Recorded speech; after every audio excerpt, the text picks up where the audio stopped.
അപ്പോൾ എല്ലാവർക്കും നമ്മുടെ ചാനലിലെ പുതിയൊരു വീഡിയോയിലേക്ക് സ്വാഗതം. ഇന്ന് മണിയമ്മയുടെ കുറേ കഥകൾ പറയാനായിട്ട് വന്നതാണ്. ആരാണ് ഈശ, എൻ്റെ ചേച്ചി ആരാ, എന്താ ഞങ്ങൾ വലിയ കമ്പനി ഇല്ലാത്ത, അങ്ങനെ കുറേ ചോദ്യങ്ങളില്ലേ, അതിൻ്റെ ഒക്കെയുള്ള ഒരു ഉത്തരമായിട്ട് വന്നതാണ്. മാതാശ്രീയേ, ഒരു കട്ടൻ ചായ ഇടാൻ പോയാൽ പോക്ക, ഇത് ഒരാളെ കാണാനില്ല. നമ്മൾ പറയണ്ടെന്ന് വെച്ചാൽ പക്ഷെ പിന്നെ ഒരുപാട് പേര് ചോദിക്കുന്നുണ്ട്. ഇനി ഇത്രയും ചോദിച്ചിട്ട് നമ്മൾ പറഞ്ഞില്ലെങ്കിൽ മോശമാണെന്ന് വിചാരിച്ചു. എല്ലാവരും അറിയേണ്ട കാര്യം തന്നെയാണ്, അറിഞ്ഞിരിക്കുന്നത് നല്ലതാ. പഴയ ഏതൊരു വീഡിയോയിൽ പറഞ്ഞിട്ടുണ്ടായിരുന്നു, പക്ഷെ എനിക്ക് തോന്നുന്നു പുതിയ ആൾക്കാർ കണ്ടിട്ടുണ്ടാവില്ല, ചിലപ്പം പഴയ ആൾക്കാരാണെങ്കിൽ പോലും ശ്രദ്ധിച്ചിട്ടുണ്ടാവില്ല. അതുകൊണ്ടാ. Hi hi. കട്ടൻ ചായ കീക്കളം ഇഞ്ചി ഇട്ട് എന്തിങ്ങനെ നോക്കുന്നു? ഇഞ്ചി ഇട്ട കട്ടൻ ചായ.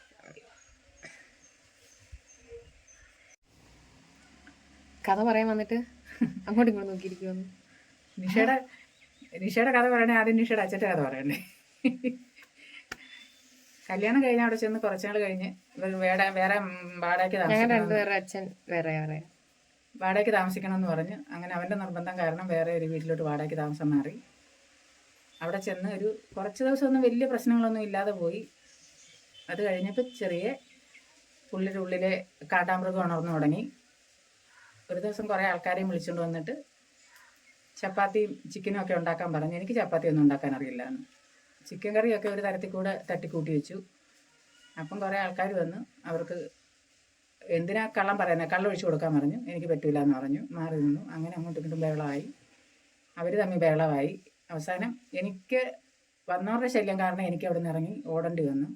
ഓടിപ്പോന്ന കൂട്ടത്തിൽ ഇവന് ചേരുന്ന് എന്ന് വെച്ചാൽ വിറവ് വെക്കുന്ന അടുപ്പിൻ്റെ മേളിലുള്ള അവിടെ നിന്ന് വിറകെടുത്ത് കഷ്ണം എടുത്ത് എൻ്റെ കൈ അടിച്ച്. എൻ്റെ കൈ ഇപ്പോഴും ശ്രദ്ധിച്ച് നോക്കിയാൽ മനസ്സിലാവും കൈയുടെ ഇവിടെ വളഞ്ഞായിരിക്കുന്നത്. കൈ അടിച്ചു. കൈ ഒടിഞ്ഞൊന്നും എനിക്കറിയത്തില്ല. ഇവനെ പേടിച്ചിട്ട് ഞാൻ അവിടെ നിന്ന് ഓടി അടുത്തുള്ളൊരു വീട്ടിലും കയറാൻ പറ്റിയില്ല. അവരൊക്കെ കഥ അടച്ച് കിടന്നു. പറമ്പിലുള്ളൊരു ബാത്റൂമിനകത്ത് കയറി ഒളിച്ചിരുന്നെന്ന് വേണം പറയാൻ സത്യത്തിൽ. അവിടെ ഇരുന്ന് അതിൻ്റെ സ്മെല്ലെല്ലാം വെച്ച് മയങ്ങിപ്പോയി. രാവിലെ അവിടുത്തെ പണിക്കാർ വന്ന് കണ്ടപ്പോഴാണ് എന്നെ കാണുന്നത്. അവരവിടെ നിന്ന് അങ്ങനെ വണ്ടിക്കൂലിക്ക് പൈസയും തന്നിട്ട് അവരെന്നെ പറഞ്ഞു എൻ്റെ വീട്ടിൽ പോയി. വീട്ടിൽ നിന്ന് കഴിഞ്ഞപ്പോൾ കൈ ഒടിഞ്ഞ് അന്നറിഞ്ഞ് അങ്ങനെ ആശുപത്രി ചെന്ന് പ്ലാസ്റ്റിക് ഇട്ട് കിടക്കുന്ന സമയത്ത് ഇവൻ ആശുപത്രി വന്നിട്ട് കാതിൽ 2 കമ്മലുണ്ടായിരുന്നു, അതും ഊരിയെടുത്ത്. കഴുത്തൊക്കെ അതൊരു മാല ഉണ്ടായിരുന്നു, അത് ഊരിയെടുത്തിട്ട് പോയി. ഒരു ചരട് കൊണ്ടുവന്ന് താലി പുള്ളി തന്നെ അതൊക്കെ ഇട്ടി തന്നിട്ട് അതും കൊണ്ട് പോയി. അതും കഴിഞ്ഞ് പിന്നെ ആ പ്ലാസ്റ്റൊക്കെ ഇട്ടുകൊണ്ട് വീട്ടിൽ ചെന്ന് കഴിഞ്ഞാണ് നിഷ വയറ്റിലുണ്ടെന്നുള്ളത് അറിയുന്നത്, ഗർഭിണിയാണെന്നുള്ളത് അറിയുന്നത്. അവിടുന്ന് പിന്നെ അതൊന്ന് നിഷ പ്രസവിക്കുന്നവരെ ഞാൻ വീട്ടിൽ തന്നെ നിന്ന്. വീട്ടിൽ വെച്ചാൽ അന്ന് സാമ്പത്തികമായിട്ട് വളരെ പിന്നോക്കം. എൻ്റെ വീട്ടിൽ വളരെ ബുദ്ധിമുട്ട് അനുഭവിക്കുന്ന കാലം. എന്നെ കൂടെ കെട്ടിച്ച് വിട്ടൊരു മകളെ കൂടെ താങ്ങാനുള്ള ഒരു സാമ്പത്തിക ശേഷി അന്ന് അവർക്കില്ല. എൻ്റെ അച്ഛനും രോഗിയായിരുന്നു. ഇല്ലാത്തതുകൊണ്ടും വളരെ ബുദ്ധിമുട്ടിയാണ് ജീവിച്ചത്. എങ്കിലും ജീവിച്ചു. നിഷ പ്രസവിച്ച് കഴിഞ്ഞ് ഒരു 40 ദിവസം കഴിഞ്ഞപ്പോൾ ഇവൻ വീണ്ടും വന്നു കഴിഞ്ഞ് പറഞ്ഞു, ഞാൻ ഇനി വെള്ളമൊന്നും ഉണ്ടാക്കത്തില്ല, ശോഭ എൻ്റെ കൂടെ വിടണം. വീട്ടുകാരുമായിട്ട് ഭയങ്കരമായിട്ട് വഴക്കുണ്ടാക്കിയതിന് ശേഷം അങ്ങനെ വീണ്ടും കൊണ്ടുപോയി. എന്നിട്ടും അവൻ്റെ സ്വന്തം വീട്ടിലല്ല താമസിച്ച്, വേറൊരു വാടക വീട് എടുത്ത് അവിടെ കൊണ്ടുപോയി താമസിച്ച് കുറേ നാൾ കഴിഞ്ഞപ്പോൾ പുള്ളിക്കാർ ആകെ എൻ്റെ ജീവിതത്തിൽ ചെയ്തൊരു ഉപകാരം എനിക്കൊരു പാസ്പോർട്ട് എടുത്തു തന്നു. ഒരു പാസ്പോർട്ട് എടുത്തു തന്നു. അതും കൊണ്ട് പുള്ളിയുടെ ഉദ്ദേശം എന്തായിരുന്നു ചോദിച്ചാൽ എന്നെ അടുത്തൊരു സ്ത്രീ ഉണ്ട് അവരുടെ കൂട്ടത്തിൽ ബോംബെക്ക് വിടുക. അതിനുവേണ്ടി ആ പാസ്പോർട്ട് എടുത്തു വന്നു. പാസ്പോർട്ടും കൊണ്ടുവച്ചിട്ട് ഒരു ദിവസം അവിടെ എന്നെ വൈകുന്നേരം പറഞ്ഞു വിട്ടിട്ട് പറഞ്ഞു, അവിടെ കുറേ ആൾക്കാർ വരും, അവരുടെ കൂട്ടത്തിൽ പോകണം, ഗൾഫിൽ കൊണ്ടുപോകാനാന്ന് പറഞ്ഞു. അവിടെ ചെന്നപ്പോൾ അവരുടെ അനിയത്തി എൻ്റെ അടുത്ത് പറഞ്ഞു, അമ്മേ പുള്ളിക്കാരി ആൾക്കാരെ പിന്നെ ബോംബെക്കല്ല കൊണ്ടുപോകണം, വേറൊരു സ്ഥലത്താണ് കൊണ്ടുപോകണമെന്ന് പറഞ്ഞുകൊണ്ട് അവർ പാസ്പോർട്ട് എടുത്ത് ചേട്ടത്തിയുടെ കസ്റ്റഡി വെച്ചിരുന്ന പാസ്പോർട്ട് തന്നെ തന്നു. അതുകൊണ്ട് പിറ്റേ ദിവസം രാവിലെ ഞാൻ അവിടുന്ന് കുഞ്ഞിനെ എടുത്ത് അവിടുന്ന് രക്ഷപ്പെടുകയാണ് ചെയ്ത് എൻ്റെ അതുകൊണ്ട് നേരെ രക്ഷപ്പെടാൻ നോക്കി. പല രീതിയിലും പല പ്രാവശ്യം മരിക്കാൻ നോക്കിയിട്ട് സാധിച്ചിട്ടില്ല. അങ്ങനെ വീണ്ടും എൻ്റെ വീട്ടിൽ പോയപ്പം വീണ്ടും അവിടുത്തെ സാഹചര്യം മോശമായതുകൊണ്ട് ഞാൻ അവിടുന്ന് എൻ്റെ ചിറ്റപ്പൻ്റെ വീട്ടിൽ അമ്മയുടെ അനിയത്തിൻ്റെ വീട്ടിൽ പോയി നിൽക്കാൻ പോയി. അവിടെ ചെന്ന് കുറച്ചുനാൾ അവിടെ നിന്ന് കഴിഞ്ഞപ്പോൾ അവർക്കൊരു ബുദ്ധിമുട്ട് പോലെ, എന്നെയും കുഞ്ഞിനെയും കൂടെ താങ്ങാനുള്ള ഒരു സാമ്പത്തിക ശേഷി അവർക്കില്ല. അവിടെ നിന്ന് പിന്നെ അടുത്തൊരു അമ്മച്ചിയുടെ വീട്ടിൽ പോയി ഞാൻ അമ്മച്ചിയോട് പറഞ്ഞു, എനിക്ക് എന്തെങ്കിലും ജോലി തരണം, ഞാനിവിടെ നിൽക്കാമെന്ന് പറഞ്ഞുകൊണ്ട് കുഞ്ഞിനെ എൻ്റെ കുഞ്ഞമ്മയെ ഏൽപ്പിച്ചേച്ച് ഞാൻ അമ്മച്ചിയോട് അവിടെ നിന്ന് 1 വർഷം 1.5 വർഷം കഴിഞ്ഞ് എങ്ങനെയോ പറഞ്ഞു കേട്ട് അവൻ അവിടെ എത്തിക്കഴിഞ്ഞ് അവിടെ പ്രശ്നം ഉണ്ടാക്കിയപ്പം അമ്മച്ചി എന്നിട്ട് മിടുക്കിയായിരുന്നു. അന്നേരം തന്നെ നേരെ പോലീസിനെ പിടിച്ച് സ്പോട്ടിൽ പിടിച്ചു കൊടുത്തെന്നൊക്കെ പറയത്തില്ലേ, പോട്ടി പിടിച്ച് കഴുകി കൊടുത്തു. പിന്നെ അമ്മച്ചി എന്നെ കുറച്ചാൽ അവിടെ നിർത്തി കഴിഞ്ഞു. കുഞ്ഞിനെ എൻ്റെ കുഞ്ഞമ്മയൊക്കെ ഏൽപ്പിച്ചിട്ട് തന്നെ അമ്മച്ചി എന്നെ ഒരു വിസ എടുത്ത് ഗൾഫിന് വിട്ടു. ഗൾഫിന് വിട്ട് ആദ്യം ഒരു പോയി 4 പ്രാവശ്യം ഞാൻ ഗൾഫിൽ പോയിട്ട് ഞാൻ തിരിച്ച് വന്നിട്ടുണ്ട്. തിരിച്ച് വന്നിട്ട് പിന്നെ ഒരു 12 വർഷം എനിക്ക് നാട്ടിൽ വരാൻ പറ്റാണ്ടായി. പല സാഹചര്യം കൊണ്ടും. അത് എന്താ കാരണം എന്നുള്ളത് എനിക്ക് എല്ലാവരുടെ അടുത്തും ഓപ്പണായിട്ട് പറയാൻ പറ്റില്ല. ചില കാര്യങ്ങളൊന്നും നമുക്ക് എല്ലാവരുടെ അടുത്തും ഓപ്പണായിട്ട് പറയാൻ പറ്റത്തില്ല. അത് കുടുംബപരമായിട്ടും ഭയങ്കര ബുദ്ധിമുട്ടുണ്ടാക്കും. അതുകൊണ്ട് ആ കാര്യങ്ങളൊന്നും പറയുന്നില്ല. 12 വർഷം എനിക്ക് നാട്ടിൽ വരാൻ പറ്റിയില്ല. ആ സമയത്ത് നിശ്ചയം ഞാനുമായിട്ടുള്ള അറ്റാച്ച്മെൻറ്റ് കുറഞ്ഞു. അതിൻ്റെ പേരിൽ അവർക്ക് ചെറിയൊരു മാനസികമായ അതെന്തായാലും ഉണ്ടാകും. അതാരും കുറ്റമല്ല, സ്വാഭാവികമായിട്ട് ഉണ്ടാകുന്നതാണ്. കുറച്ച് നാൾ നമ്മുടെ മക്കൾ കാണാതിരുന്നു കഴിഞ്ഞാൽ അവർക്ക് ആ അമ്മയോടുള്ള ആ ഒരു ഫോൺ വിളിക്കും, സംസാരിക്കും, കത്തെഴുതും ഒക്കെ ചെയ്യും. അതൊന്നും അല്ലല്ലോ ഒരു മക്കൾക്ക് വേണ്ടത്. അവർക്ക് അവരുടെ കൂടെ നിന്ന് സ്നേഹം കൊടുക്കുക, അങ്ങനെയുള്ള ഒരു ഇതുണ്ടല്ലോ. അതൊന്നും ചെയ്യാൻ പറ്റിയില്ല. പറ്റാതെ വന്നു. പിന്നെ അത് കഴിഞ്ഞ് നാട്ടിൽ വന്നു. നാട്ടിൽ വന്നു കഴിഞ്ഞാണ് 2007 ഞാൻ നാട്ടിൽ വരുന്നു. 2008 നിഷ ഒരു ചെറുക്കം വന്ന് കാണുന്നു. അച്ഛനെ കണ്ട കഥയൊന്നും പറഞ്ഞിട്ടില്ല. അച്ഛനെ കണ്ട കല്യാണം കഴിച്ച കഥയൊന്നും പറഞ്ഞില്ല. അമ്മച്ചിയുടെ അടുത്ത് ജോലിക്ക് ചെന്നു. അമ്മച്ചി എന്നെ ഗൾഫിന് വിട്ടു. അവിടെ ചെന്ന് 2 വർഷം ആയില്ലെന്ന് എനിക്ക് തോന്നുന്നു. അങ്ങനെ മോഹനനെ കണ്ടു പരിചയപ്പെട്ടു. ആദ്യമൊക്കെ പുള്ളി കല്യാണം കഴിക്കണമെന്ന് പറഞ്ഞു. കുറച്ചാൾ പുറകെ കടന്നു. വേണ്ടാന്ന് പറഞ്ഞു. കാര്യം ആദ്യത്തെ ഒരു ജീവിതം ട്രാജഡി ആയത് മൂലം വേണ്ടാന്ന് പറഞ്ഞ് പുള്ളി സമ്മതിക്കുകയില്ല, കിട്ടിയേ പറ്റത്തുള്ളൂ. അങ്ങനെ അവർ എംബസി മുഖേനയായിട്ട് അവർ കല്യാണം കഴിപ്പിച്ചു തന്നു. അത് കഴിഞ്ഞും കല്യാണം കഴിച്ചും പിന്നെ ഞാനൊരു 2 പ്രാവശ്യം കൂടെ നാട്ടിൽ വന്നു. നാട്ടിൽ വന്നിട്ട് പിന്നെ ഒന്നുകൂടെ തിരിച്ചു പോയി. പിന്നെ നാട്ടിൽ വരാൻ പറ്റിയിട്ടില്ല. വരാൻ പറ്റാഞ്ഞ കാരണം അറുപടേക്ക് പാസ്പോർട്ടായി പോകാൻ നാട്ടിൽ വരാൻ പറ്റാതിരുന്നത്. അങ്ങനെ ഇരുന്ന് അത് കഴിഞ്ഞ് കുറച്ചാൾ കഴിഞ്ഞപ്പോഴും അമ്മു വയറ്റിലായി. അവളെ അവിടെ പ്രസവിച്ചു കഴിഞ്ഞും അറബിയായിട്ടുള്ള പ്രശ്നം കാരണം വരാൻ സാധിച്ചു. ചുരുക്കം പറഞ്ഞാൽ 12 വർഷത്തിന് ശേഷമാണ് നാട്ടിലോട്ട് എത്തുന്നത്. അപ്പോഴത്തേന് ഇവളുമായി പിന്നെ ഞാൻ നാട്ടിൽ പോന്നു. വന്ന് 2007 ഞാൻ നാട്ടിൽ വന്നു. 2008 നിഷ കല്യാണം കെട്ടിച്ചു വിട്ടു. 2008 ഞാനും നാട്ടിൽ വന്നു. 2008 ജനുവരി 8 ഞാൻ നാട്ടിലെത്തി. ഞാൻ പോരുമ്പം എൻ്റെ കൂടെ ഇവളെ കൊണ്ടുവരാൻ പറ്റിയില്ല. അച്ഛൻ്റെ കൂടെ നിന്നു. ഞാൻ ഔട്ട് പാസ് എടുത്ത് കയറി വരുമായിരുന്നു. അതുകൊണ്ടാണ് മോളെ കൂടെ കൊണ്ടുവരാൻ. പിന്നെ മോളെ അച്ഛൻ കയറ്റി വിട്ടു. 2008 അവളും വന്നു. നിഷയുടെ കല്യാണത്തിനൊക്കെ ഇവളിവിടെ ഉണ്ട്. അങ്ങനെ അവിടെ കല്യാണം കഴിച്ചു വിട്ടു. ഞങ്ങളമ്മ നല്ല വ്യത്യാസമുണ്ട്. പ്രായത്തിന് നല്ല വ്യത്യാസമുണ്ട്. അവൾ സുഖമായിട്ട് ജീവിക്കുന്നു. പക്ഷേ ഈ 12 വർഷക്കാലം വന്ന ഒരു കാലയളവ് അത് അവൾക്ക് ശരിക്കും അവളെ ബാധിച്ചിട്ടുണ്ട്. അത് അവളെ ഞാൻ കുറ്റം പറയുന്നതല്ല. അതിൽ എനിക്ക് നല്ല സങ്കടമുണ്ട്. സാഹചര്യങ്ങൾ കൊണ്ട് പല ബുദ്ധിമുട്ട് തെറ്റ് സംഭവിക്കുക എനിക്ക് വരാൻ പറ്റാതായത്. അത് പക്ഷേ മറ്റുള്ളവരോട് പറഞ്ഞ് നമുക്ക് മനസ്സിലാക്കാൻ പറ്റില്ല. മറ്റുള്ളവർ നോക്കുമ്പോൾ അവിടെ അടിച്ചു പൊളിച്ച് ജീവിക്കുന്നു, എല്ലാ സൗകര്യത്തിലും ജീവിക്കുന്നു.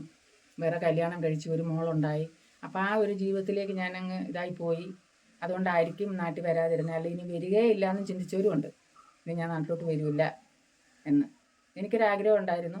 എനിക്ക് ഒരു 10 സെൻറ്റ് ഭൂമി, ഒരു ചെറിയ വീടും വേണം, കയറി കിടക്കാനൊരിടം എനിക്ക് വേണമെന്ന് എനിക്കൊരാദ്യമായ ഒരാഗ്രഹം ഉണ്ടായിരുന്നു. അത് എൻ്റെ കഴിഞ്ഞു പോയ കാലങ്ങളെ ചിന്തിച്ച് എനിക്ക് മനസ്സിൽ തോന്നിയ ഒരാഗ്രഹമാണ്. ഏതായാലും അതും വാങ്ങിച്ചു. മോളെ പ്രസവിച്ച് 3 വർഷം കഴിഞ്ഞപ്പം വീട് സ്ഥലവും വാങ്ങി. അത് കഴിഞ്ഞ് ഞാൻ നാട്ടിൽ വന്നു. നിഷയെ കെട്ടിച്ചു. അവൾ 1 വർഷം കഴിഞ്ഞപ്പോൾ അവിടെ പ്രസവം ഉണ്ടായിരുന്നു. അതും കഴിഞ്ഞു. അപ്പം അവിടെ കാര്യങ്ങളൊക്കെ കൃത്യമായിട്ട് ചെയ്തു വന്നു കഴിഞ്ഞ്. എന്നിട്ടും പുള്ളിക്കാരിക്ക് ഇപ്പോഴും ആ പഴയ ഞാൻ ആദ്യം എവിടെ ജോലിക്ക് പോയിട്ട് വന്നാലും ഞാൻ അവിടെ അടുത്തും പോയിട്ടേ ഞാൻ തിരിച്ച്, സത്യം പറഞ്ഞാൽ ഇവിടെ അടുത്തോട്ട് പോലും കുഞ്ഞിൻ്റെ അടുത്തോട്ട് പോലും പോയിട്ടുള്ളൂ. അന്നൊക്കെ എൻ്റെ പൈസ ഉണ്ടായിരുന്നു. എനിക്ക് ശരീരത്തിന് കുറച്ചുകൂടെ ആരോഗ്യം ഉണ്ടായിരുന്നു. വല്ലതൊക്കെ കൊടുക്കാൻ കയ്യിലുണ്ടായിരുന്നു. ഇപ്പോൾ ഒന്നും കൈ കൊടുക്കാനും ഇല്ല. ഞാനും ഇങ്ങനെ ഹോസ്റ്റലിൽ അങ്ങനെ ചെയ്യുന്നല്ലാതെ എനിക്ക് പേരൻസിൻ്റെ ഒന്നും കിട്ടിയിട്ടൊന്നുമില്ല കേട്ടോ. സത്യം ഉള്ള കാര്യം കേട്ടോ പറയുന്നത്. എൻ്റെ ഒരു 60 വെച്ച പ്രായം തൊട്ടേ ഒരു 8 വയസ്സ് തൊട്ടേ ഞാനിങ്ങനെ എല്ലാവരെയും വിട്ട് നിന്ന് അങ്ങനെ ആരുമായിട്ട് വലിയ അറ്റാച്ച്മെൻ്റ് ഒന്നുമില്ല. ഉണ്ട്, എല്ലാവരോടും സ്നേഹമുണ്ട്. അമ്മയ്ക്ക് കൊടുക്കേണ്ട സ്നേഹമുണ്ട്, അച്ഛനോടുള്ള സ്നേഹമുണ്ട്, എല്ലാവരോടും സ്നേഹമുണ്ട്. പക്ഷേ എന്താ പറയുക, ഉള്ളത് പറഞ്ഞാൽ എൻ്റെ ചൈൽഡ്ഹുഡ് ഏത് വഴി കൂടെ പോയെന്ന് എനിക്ക് അറിഞ്ഞുകൂടാ കേട്ടോ. അത്ര നല്ല എക്സ്പീരിയൻസ് ഒന്നും അല്ല കിട്ടിയിട്ടുള്ളത് ചെറുപ്പം തൊട്ടേ. പിന്നെ പഠിച്ച സ്ഥലങ്ങളിലായാലും അന്നൊക്കെ സോഷ്യൽ മീഡിയ ഉണ്ടായിരുന്നെങ്കിൽ പല സ്ഥാപനങ്ങൾ ഞാൻ പൂട്ടിയേനെ. സത്യം മൊത്തത്തിൽ ഞാൻ പൂട്ടിയേനെ എല്ലാത്തിനും. പണ്ടൊക്കെ ഇതൊക്കെ ഉണ്ടായിരുന്നെങ്കിൽ ഇപ്പം എന്തൊക്കെ ആയേനെ. അന്നൊക്കെ എന്തൊക്കെ ആയേനെ. പക്ഷേ എന്ത് ചെയ്യാനാ, ഒരുപാട് അനുഭവിച്ചതാ. എൻ്റെ ചെറുപ്പകാലം എന്ന് പറഞ്ഞു കഴിഞ്ഞാൽ ഇപ്പോഴും ഞാൻ ദൈവം തമ്പുരാനോട് പ്രാർത്ഥിക്കുന്ന ഒറ്റ കാര്യമുള്ളൂ. എന്നെപ്പോലെ ഒരു നശിച്ച ചെറുപ്പകാലം ഒരു മനുഷ്യനും കൊടുക്കല്ലേ എന്ന് ഞാൻ പ്രാർത്ഥിക്കുകയുള്ളൂ. അങ്ങനെ എല്ലാവരും താങ്ങത്തൊന്നുമില്ല. പിന്നെ എന്ത് ചെയ്യാനാ? ഓർത്ത് വയ്ക്കുക, എല്ലാ പിള്ളേരും വീട്ടിൽ പോവും. ഞാൻ അവിടെ ഹോസ്റ്റലിൽ ഇങ്ങനെ തെണ്ടി തിരിഞ്ഞ് നടക്കുന്നത്. ഇഷ്ടമുള്ള ഫുഡ് കഴിച്ചിട്ടില്ല. ഒരുപാട് ഒരുപാട് കാര്യങ്ങളുണ്ട്. അത് കഴിഞ്ഞ കാര്യം. അതുകൊണ്ട് എന്തുവാ, കല്യാണം കഴിഞ്ഞു, എന്നെ കെട്ടിയതല്ലേ പൊന്നു പോലെ നോക്കുന്നത്. ഇനിയിപ്പം സത്യം പറഞ്ഞാൽ പുറലോകം കാണുന്ന കല്യാണം കഴിഞ്ഞതിന് ശേഷം കേട്ടോ. എന്നെ കൊണ്ടുപോകാത്ത സ്ഥലങ്ങളില്ല, ഞാൻ തിന്നാത്ത ഫുഡില്ല. ഞാനിപ്പം കയറി ഇറങ്ങി കണ്ടക്കടച്ചാതി എല്ലാ സാധനവും ഞാൻ തിന്നും. ഇപ്പം എന്നെ കാണുന്നവർ പറയും വണ്ണമെന്ന് പറയും. ഐ ഡോണ്ട് കെയർ, ഞാൻ എല്ലാ സാധനവും തിന്നും. പറഞ്ഞില്ലേ, ലൈഫാണ്. ഏത് സമയത്തും നിൽക്കാൻ പറ്റാഞ്ഞതും സാഹചര്യം കൊണ്ട് തന്നെ. സാഹചര്യങ്ങൾ കൊണ്ട് മാത്രമാണ്. എനിക്കാകെ അച്ഛൻ്റെ കൂടെ നിന്ന ഓർമ്മയെന്ന് പറയാൻ പറഞ്ഞാൽ 7 വയസ്സ് വരെ ഞാൻ അച്ഛൻ്റെ കൂടെ നിന്നിട്ടുള്ളൂ. അമ്മയുടെ കൂടെ കൃത്യം പറഞ്ഞാൽ ഞാൻ +2 കഴിഞ്ഞ സമയത്ത് ഇവിടെ പാണ്ടിക്കാട് കണ്ണൂർ പഠിക്കുന്നതിന് മുമ്പ് 1 വർഷം, ആ 1 വർഷക്കാലയോളം മാത്രമേ ഞാൻ അമ്മയുടെ കൂടെ കൃത്യമായിട്ട് നിന്നിട്ടുള്ളൂ. പിന്നെ സ്ഥിരമായിട്ട് ജീവിതത്തിൽ ആദ്യമായിട്ട് 1 വർഷം മൊത്തം ഞാൻ അമ്മയുടെ കൂടെ നിന്നതാ. അങ്ങനല്ല, അറിവായതിനു ശേഷം. സത്യം പറഞ്ഞാൽ കുഞ്ഞുനാളിൽ എത്രയോ പേര് നോക്കിയത് കൊണ്ട് കാര്യമുണ്ടോ? നമുക്കൊരു തിരിച്ചറിവാകുമ്പോ തൊട്ടല്ലേ നമുക്ക് കാര്യങ്ങളൊന്നും മനസ്സിലായി തുടങ്ങുള്ളൂ. ചേച്ചി അത് തന്നെ പറ്റിയേ. ചേച്ചിയുടെ കുഞ്ഞുനാളിലൊന്നും അമ്മ അടുത്തില്ലായിരുന്നു. അങ്ങനെ വിട്ടുപോയി. പക്ഷെ ഇപ്പോഴും വിളിക്കും. അച്ഛനാണേലും അവളെ ആത്മാർത്ഥത സ്നേഹിക്കാല് അങ്ങനെയുള്ള ഒരു ഇതൊന്നും അവൾക്ക് കിട്ടിയിട്ടില്ല. പിന്നെ അവള് വളർന്നത് എൻ്റെ വീട്ടിൽ നിന്ന് എൻ്റെ അമ്മ ഉണ്ടായിരുന്നോണ്ട് അമ്മയുടെ കൂടെ നിന്ന് വളർന്നു. നമുക്ക് ചില കാര്യങ്ങളെല്ലാം നമുക്ക് അത്ര ക്ലിയർ ആയിട്ട് ഓപ്പണായിട്ട് പറയാൻ പറ്റൂല. കാരണം പല ബന്ധങ്ങൾക്കും കോട്ടം തട്ടും. കൈ ഒടിഞ്ഞു കഴിഞ്ഞാൽ തന്നെ തിരുമിച്ച് കുറെ വഷളാകി, കൈക്ക് പഴുപ്പ് കയറി, അങ്ങനെ ആ രീതി കുറെ അനുഭവിച്ചു. അങ്ങനെ നമുക്ക് പറഞ്ഞല്ലേ കുറെ ഗൾഫിൽ നിന്ന സമയത്ത് ഒരുപാട് അനുഭവിച്ചു. ഒരുപാടെന്ന് പറഞ്ഞാൽ ഒരുപാട് അനുഭവിച്ചു. ആ സമയത്ത് കുറെ കാലം നമുക്ക് മോഹനേട്ടനൊരു ആക്സിഡന്റ് പറ്റി. ഒരു 3 മാസം ഒരേപോലെ കിടപ്പായിപ്പോയി മോഹനേട്ടന്, പണിക്ക് പോകാൻ പറ്റാതെ. ആ സമയത്ത് ഞാൻ ശരിക്കും, എനിക്കതൊന്നും പറയാൻ പറ്റൂല ആരുടെ അടുത്തും. ശരിക്കും എന്ന് വെച്ചാൽ നമ്മളൊരിടത്ത് പോയി ഒരു കൂട്ടുണ്ടാക്കി കൊടുത്ത് അങ്ങനെ അത് കഴിക്കാതെ കൊണ്ടുവന്ന് വീട്ടിൽ പുള്ളിക്കാരനെ അതുപോലെ നോക്കി കൊണ്ടുവന്ന് 3 മാസവും കറക്റ്റായിട്ട് ചികിത്സയും ചെയ്ത് നട്ടെല്ലിൻ്റെ അവിടെ സ്ക്രാച്ച് വീണിട്ട് എണ്ണീറ്റ് നടക്കാൻ പറ്റണ്ടായിപ്പോയി. ശരിക്കും അനുഭവിച്ചു. അത് കഴിഞ്ഞ് പിന്നെ പുള്ളിക്ക് പറ്റുന്ന ഒരു ഇതാണ് ഈ ക്യാൻസർ വന്ന് ഒരു മോനും ഉണ്ട്, ഒരു മോളും ഉണ്ട്. ക്യാൻസർ ആയിട്ട് കിടപ്പായിപ്പോയത്. അവിടെയാണ് ഞാൻ അടിപതറിപ്പോയത്. എൻ്റെ ജീവിതം അവിടെ നിന്നും പോയി. സാരമില്ല, ദൈവം ഓരോരുത്തർക്കും ഓരോന്ന് എഴുതി വെച്ചിട്ടുണ്ട്. അത് അനുഭവിക്കാൻ പറ്റും. ഓരോരുത്തർക്കും ഓരോ യോഗമുണ്ട്. പിന്നെ പുള്ളിക്കാരൻ പോയതിനു ശേഷം എൻ്റെ കൊച്ചിന് വേണ്ടി ഞാൻ ജീവിച്ചു. ഒരാൾ പോയെന്ന് വെച്ചാൽ നമുക്ക് മരിക്കാൻ പറ്റൂലല്ലോ. അല്ല, ആർക്കും ജീവിച്ചേ പറ്റുള്ളൂ. എത്ര സ്നേഹം ഉണ്ടെന്ന് പറഞ്ഞാലും ആരും കൂടെ മരിക്കൂല. അത് പറ്റൂല. മരിക്കുന്നവരുണ്ടാവും, ഉണ്ട്, ഇല്ലെന്ന് പറയുന്നില്ല. പക്ഷെ നമ്മളെ ചില കാര്യങ്ങൾ നമ്മളെ പിന്നോട്ട് വലിക്കും. നമുക്ക് മരിക്കണമെന്ന് തോന്നിയാൽ പിന്നോട്ട് വലിച്ചൊരു ഞാനും ചിന്തിച്ചിരുന്നു ഇനി എന്തിനാ ജീവിക്കണോ. അപ്പം പിന്നെ അങ്ങനെ ചിന്തിക്കുമ്പോൾ നിഷയുടെ കാര്യം കഴിഞ്ഞാൽ അവളെ കെട്ടിച്ച് അവിടെ ആ ഒരു ഇത് ചേച്ചി ഒരിക്കലും കുറ്റം പറയുന്നാലോട്ടോ. നിങ്ങൾ നെഗറ്റീവായിട്ട് എടുക്കരുത്. അവൾ അനുഭവിച്ച ആ ഒരു ഒന്ന് ആലോചിച്ച് നോക്ക്. ശരി, തെറ്റെല്ലാവരുടെയും ഭാഗത്തുണ്ട്, എല്ലാവരുടെയും ഭാഗത്തും തെറ്റുണ്ട്. പക്ഷെ അതിൻ്റെതായ കാരണങ്ങളും ഉണ്ട്. ഇപ്പൊ തന്നെ എല്ലാരും ചോദിക്കത്തില്ലേ ചേച്ചിയുടെ ഫോട്ടോസ് ഒന്നും ഇല്ലേ? ശരി, എന്റെ ചേച്ചിയുടെ ഫോട്ടോസ് കുറവാന്നല്ല, ചുരുക്കം 1-2 ഫോട്ടോസ് നാട്ടിൽ വരാതിരുന്നു എന്നുള്ളത് എനിക്ക് പറയാൻ പറ്റൂല. വരും, നേരിട്ട് കാണും, ഭയങ്കര സ്നേഹമാണ്. പക്ഷെ എന്നാലും ഫോട്ടോ എടുക്കാനോ ചിലപ്പോൾ പോവാ, അവിടെ ഇരിക്കുന്ന സമയം അത്രയും നേരം കാര്യം പറയാ, ഫുഡ് കഴിക്കുമോ, തിരിച്ചു പോരുക എന്നല്ലാതെ ഇങ്ങനെ ഫോട്ടോ എടുക്കുവോ അല്ലെങ്കിൽ ഒന്നിച്ച് പുറത്ത് കറങ്ങാൻ പോവോ അങ്ങനത്തെ ഒന്നും ഇതുവരെ അങ്ങനെ ഉണ്ടായിട്ടില്ല. ഇനിയും പോണോ? ഒന്നാതെ സാമ്പത്തികം കയ്യിലില്ല. ഇവിടെ കല്യാണത്തിന് വന്നിട്ട് പോയത്. അവക്കും വരാനുള്ള ബുദ്ധിമുട്ടുണ്ട്. ഞാൻ പറഞ്ഞില്ല, ജോലിയും കാര്യവും അവക്കും ഉണ്ട്, അവനും കൊണ്ട് കുഞ്ഞുങ്ങൾ പഠിക്കുന്നു. അതുകൊണ്ടൊക്കെ അവൾക്ക് വരാൻ പറ്റില്ല. സ്നേഹമില്ല എന്നല്ല ഞാൻ പറഞ്ഞതിൻ്റെ അർത്ഥം. കാര്യം അന്ന് അവളെ അകറ്റി മാറി നിന്നതിൻ്റെ ആ ഒരു ബുദ്ധിമുട്ട് അവിടെ മനസ്സിൽ ഇന്നും ഉണ്ട്. അത് എനിക്കും ഉണ്ട്, ഇല്ലാഴികയല്ല. പക്ഷേ ഓരോരുത്തരുടെയും സാഹചര്യമാണ് ഓരോ മനുഷ്യനെയും. അന്നും അവിടെ അച്ഛനെ എന്നെ ഒരുപാട് ഉപദ്രവിച്ചിട്ടുണ്ടെങ്കിലും എനിക്ക് തിരിഞ്ഞൊന്നും പറയാനോ അല്ലെങ്കിൽ ഒന്നും ചെയ്യാനോ അന്ന് എനിക്ക് ഒന്നും അറിയില്ല എന്നല്ല, ധൈര്യമില്ല. ഒരു എന്താ പറയണ്ട, ആരെന്ത് പറഞ്ഞാലും നിന്ന് കേൾക്കുക.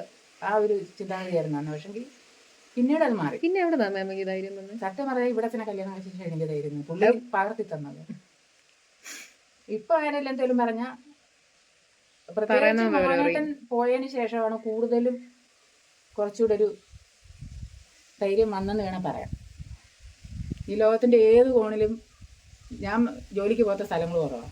അവിടെ ഒക്കെ അമ്മയുടെ ജോലി എന്തുവായിരുന്നു? ഞാൻ ഹോം നേഴ്സായിട്ടാണ് നാട്ടിൽ ജോലി ചെയ്തത്. ഹോം നേഴ്സായിട്ടായിരുന്നു. ഹോം നേഴ്സായിട്ടാണ് ജോലി ചെയ്തത്.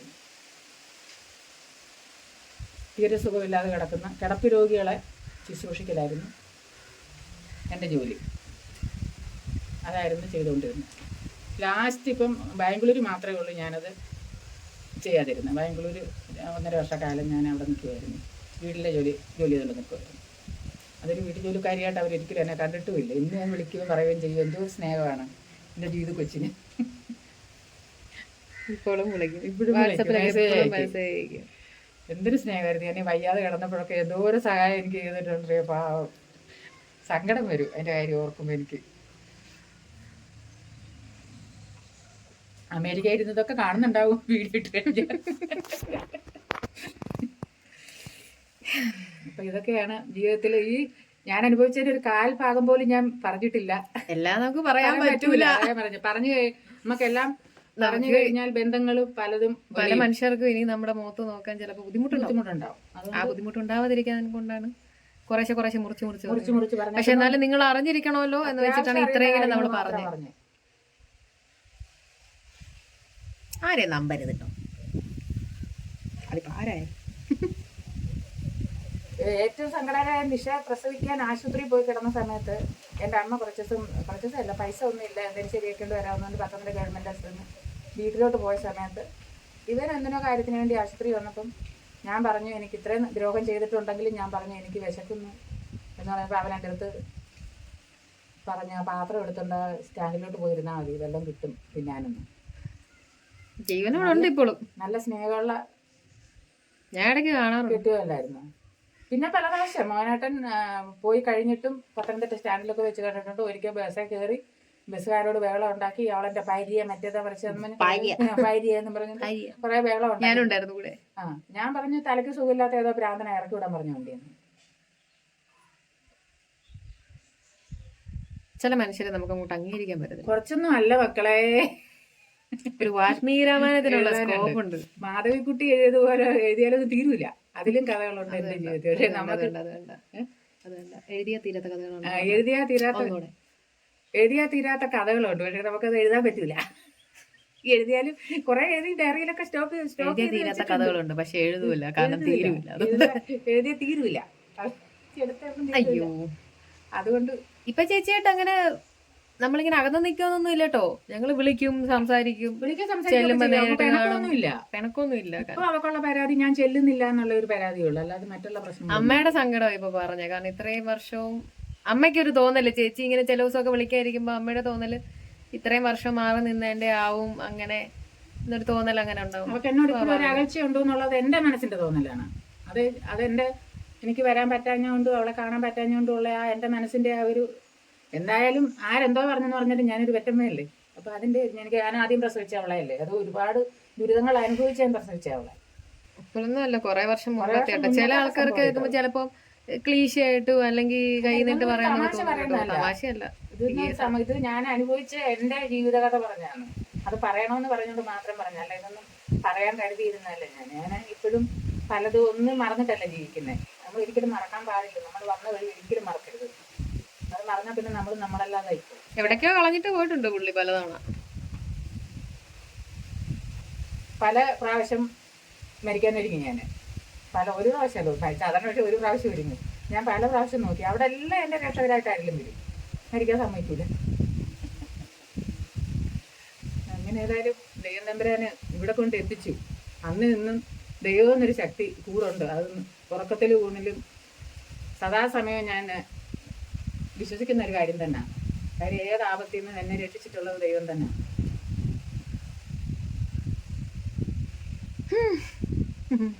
ലോകത്ത് ഒരു ദൈവമേ ഉള്ളൂ എന്നുള്ള വിശ്വാസത്തിലോ ഞാൻ. ഏക ദൈവം.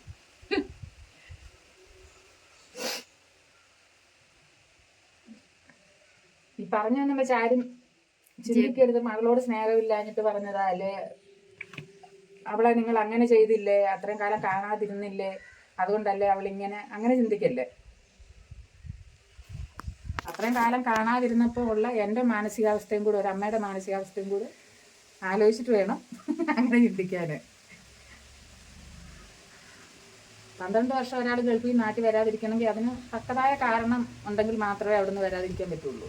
വന്നു കഴിഞ്ഞപ്പോഴേ അവർക്ക് ചെറുക്കനെ കണ്ടു. ഏതോ ഒരു കല്യാണത്തിന് പോയതാണ് ഞാൻ. അവിടെ വെച്ച് എൻ്റെ അച്ഛൻ്റെ പെങ്ങള് പറഞ്ഞതുപോലെ ഇവരുടെ വീട്ടിൽ ഒരു ചെറുക്കനുണ്ട്, നമുക്കൊന്ന് ആലോചിച്ചാലോ എന്ന് പറഞ്ഞു. അങ്ങനെ അവരുടെ വീട്ടിൽ ആളിനെ വിട്ട് ആദ്യം തന്നെ അന്വേഷിച്ചിട്ട് അവർ വന്ന് കണ്ടു, ഇഷ്ടപ്പെട്ടു. ആദ്യം 2-3 ആലോചന വന്നു, അവർക്ക് ഇഷ്ടപ്പെട്ടില്ല. പിന്നെ ഇവൻ വന്ന് കണ്ടു, ഇഷ്ടപ്പെട്ടു, കല്യാണം കഴിഞ്ഞു. അവളെ കല്യാണം കഴിച്ച് വിട്ടു, അവൾ സുഖമായിട്ട് ജീവിക്കുന്നു. ഇപ്പം 2 മക്കളുമായി, സുഖ സന്തോഷം. മൂത്തവൻ +1 പഠിക്കുന്ന ആളെയും പറഞ്ഞായിരുന്നത്. എപ്പോഴും ഒരു ഭാര്യ പറയുന്നത് ശരിയല്ലല്ലോ.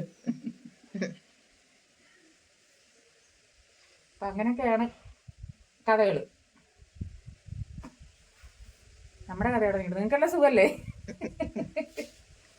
കഥയല്ലിത് ജീവിതം, അതുപോലെ കഥയല്ലിത് ജീവിതം. അയ്യോ, ഇത്രയൊക്കെ ഉള്ളു നമ്മുടെ കഥകളൊക്കെ. ഇപ്പൊ മനസ്സിലായില്ലേ എന്തുകൊണ്ടാ ഇങ്ങനെയൊക്കെ ഇതൊക്കെ കൊണ്ടാ കാരണം. എന്തോ ഒരു മനസ്സമാധാനം പറഞ്ഞു കഴിഞ്ഞപ്പോൾ. നമുക്ക് എല്ലാ കഥയൊന്നും പറയാൻ പറ്റൂല കേട്ടോ. പിന്നെ നിങ്ങൾ ഒരുപാട് ചോദിച്ചുകൊണ്ട് മാത്രം ഇത് പറഞ്ഞു എന്നേ ഉള്ളൂ. നിങ്ങളിപ്പോൾ ഒരു കുടുംബത്തിലെ അംഗങ്ങളല്ലേ, അപ്പോൾ ഇതൊക്കെ അറിഞ്ഞിരിക്കണം അല്ലേ? അതാ എൻ്റെ ശരി. അപ്പോൾ ഇത്രയൊക്കെ ഉള്ളൂ നമ്മുടെ വീഡിയോ. മണിയമ്മ കഥ പറഞ്ഞ ആകെ കുറച്ച് ഇതായി, അതുകൊണ്ടാ പിന്നെ ഇപ്പോൾ വീഡിയോയിൽ വരാഞ്ഞ്. അങ്ങനെ സാരമില്ല, എല്ലാം ശരിയാവും. ശരിയായി. പിന്നെ എന്തോ പറയുമ്പോൾ ചിലപ്പോൾ പഴയ കാര്യങ്ങളൊക്കെ ഓർക്കുമ്പോൾ എങ്ങനെയാന്ന് പറഞ്ഞാലും കയ്യിൽ നിന്ന് പോവും. അങ്ങനെ ഇപ്പോൾ ചെറുതായിട്ടൊന്ന് കയ്യിൽ നിന്ന് പോയിട്ടിരിക്കുക. അപ്പം ഞാനൊന്ന് ചെന്ന് സോപ്പൊക്കെ ഇട്ട് കുറച്ച് ചളിയൊക്കെ വാരി എറിഞ്ഞ് കുറേ മുണ്ണച്ചിരിയൊക്കെ ചിരിച്ചിട്ട് ഞാനിങ്ങനെ വരാം. അപ്പോൾ ഇത്രയൊക്കെയുള്ളൂ നമ്മുടെ വീഡിയോ. എല്ലാവർക്കും ടാറ്റ.